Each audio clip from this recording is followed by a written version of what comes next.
Okay, thank you very much indeed, and welcome back once again. And what I believe is perhaps the most exciting retail fraud show yet. My name is Martin Gill. It's a pleasure to be with you again.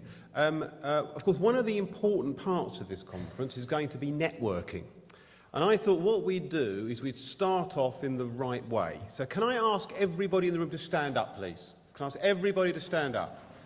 Okay, 30 seconds. Can you say hello to people around you don't know? So to 30 seconds, turn around, say hello to someone.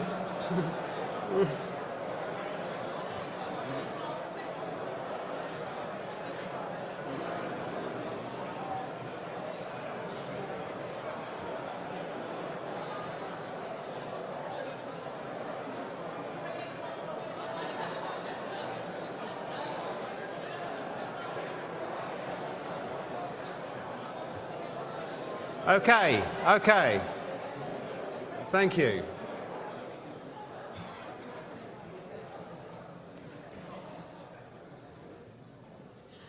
Thank you. Do you know, every so often you do that and people don't move much. And everyone, I had to stop you. Everyone was getting to know one another very well. Thank you very much indeed. Well, hopefully that sets the tone for what I hope will be a very informative day and a chance to engage with a whole range of different ideas from different people.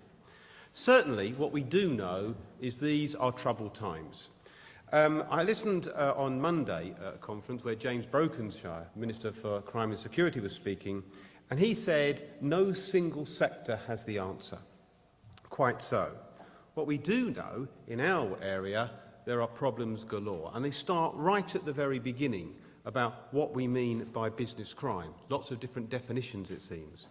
There are 43 police forces, all acting in different ways. Indeed, at that same conference, the ACC from Nottinghamshire, who speaks about business crime, Mr Broadbent made that very point, that different police forces are reacting in different ways, some hardly at all, as people in this room may know.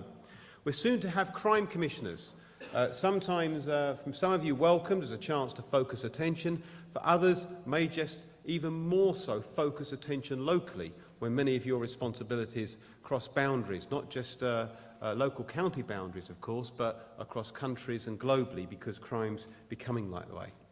And there's all sorts of buzzwords that remain common about work that's going on. Words like partnerships, convergence, integration, specialists versus bundled or blended services, the issues around quality versus price.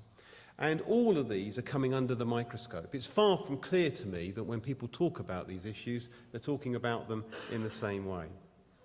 And we have, of course, troubled times in terms of worries about a crime wave. Recessions don't always breed crime waves, by the way, historically, but it would be unwise to bet against it, I suggest. We've got the cutback on resources. And this isn't just the police, or of those, of course, that would be the most worrying one of all. There's all sorts of consequences of there being less people employed to watch over spaces and people and contexts. I remember a few years ago going to a criminology lecture, and he started off talking about bus conductors and about how the fact that we no longer had bus conductors meant there was no surveillance on a bus anymore, that people couldn't see what was going on to keep control. And just look how many workers there won't be keeping surveillance on public space in that way. The power in business of the procurement department seems to be growing. I've just been to a session, actually. We had a group of retailers and myself had a very engaging conversation this morning about what was happening in the world of loss prevention. And what is clear, we had a vote, actually, about what was the more important skill in loss prevention. Was it business skills or loss prevention skills? And business skills won it hand down. The world of loss prevention is changing. Technology is presenting lots of opportunities for the offenders. I go into prison, I speak to offenders a lot, and they tell me about how technology is creating good opportunities to make lots of money and reduce the chances of getting caught. Crucial element for an offender, don't get caught. And, but of course, technology, there's lots of opportunities today to learn about new and different ways in which crime can be tackled. What seems certain, of course, is that going forward, technology is going to play a crucial role. The key element, at least from my perspective, is how you interact technology with humans. I've got a lot of faith in technology. I'm less certain that humans are good at using it. And then we've got issues about social engineering, which works both in the interest of crime to commit crime, but also an important element in crime prevention. That's to go on then about terrorism and organised crime. Let me just say one other thing, if I might, about the issue of what loss prevention involves. You know, it does strike me that in the world of retailing, this is an area that needs to clearly identify how it's going to relate to the organisation going forward. I did some work a little while ago interviewing corporate security directors and indeed loss prevention directors around the world about what they thought their role was about. I wonder if I could just indicate to you 6 characteristics very briefly that they came up with.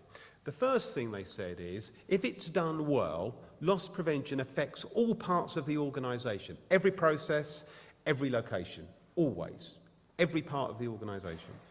Secondly, it affects every person, every member of staff, every visitor, every guest, every contractor. They're all potential victims of poor security. They're all potential allies of good security. Done well, it can be good. If loss prevention isn't good, it can have dramatic effects on the business. In fact, businesses close down because of this. If it's not done well, that's the consequence. What other roles can say that in business, I wonder? In a security sense, and I'm not being dramatic here, I'm being factual, don't do your job well, it can cause loss of life. That's how important this function is. Not a dramatic statement, a factual statement. Point number 5, this role involves managing internal and external events. This isn't just a case of looking at a little context here, it's about reading issues around the world. And just to complicate it, point number 6, they're unpredictable.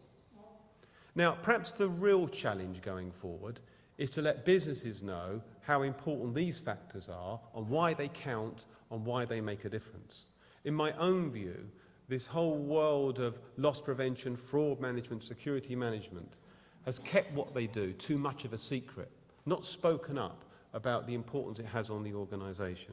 And perhaps that's the big opportunity and the big challenge going forward. And here today, we've got a chance to learn about new technologies, including the exhibitors, by the way, to learn from the experiences of those who've gone before, to learn about new initiatives, and of course, to learn from the benefits of new research. On that issue, by the way, I would just like to tell you about a new book just published, just in the last few weeks, by Professor Joshua Bamfield. It's called Shopping and Crime. It's a must-read for everyone in the retail sector. Shopping and Crime by Joshua, collating the best research from around the world about what's going on in your environment. And Joshua's here today speaking about this work, so a chance to catch up with him later.